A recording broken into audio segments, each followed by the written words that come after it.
Mastering passive voice. Using get to spice up your sentences. Hello everyone, and welcome back to our series on mastering English grammar. In today's session, we are going to focus on a very important and interesting topic, using the verb get in the passive voice. Yes, that's right. We usually use be for passive constructions, but get is another versatile tool we have at our disposal.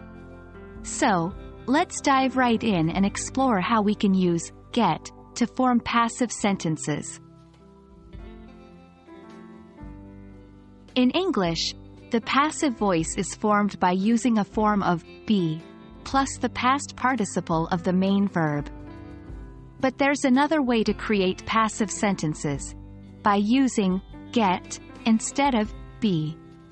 This use of get often adds a sense of action or change to the sentence, making it more dynamic.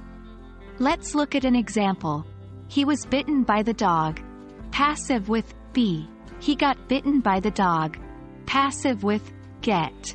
Both sentences are in the passive voice and have the same basic meaning, but the version with get has a bit more dynamism to it. While it's fine to use get in casual, conversational English, it is considered less formal than be. This means that in formal writing or speaking, like in a business report or a formal speech, you might want to stick to using be. However, get can be a great tool for making your speech sound more natural and engaging in everyday conversations.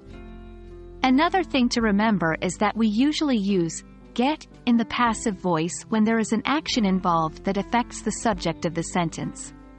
So, sentences like, I got invited to the party, or she got promoted at work, are very common and natural sounding. Now that we've learned how and when to use get in the passive voice, it's time to put our knowledge to the test. Here are some practice sentences for you. They were given a new assignment. Change to get. My phone was stolen. Change to get. The cake was eaten by the children. Change to get. Here are the correct answers. They got given a new assignment. My phone got stolen. The cake got eaten by the children. That's it for today's lesson on using get in passive voice sentences. I hope this has been an eye-opening lesson and that you'll start incorporating this usage of get into your English language repertoire. Remember, practice is the key to mastering this concept, so try to use it in your daily conversations.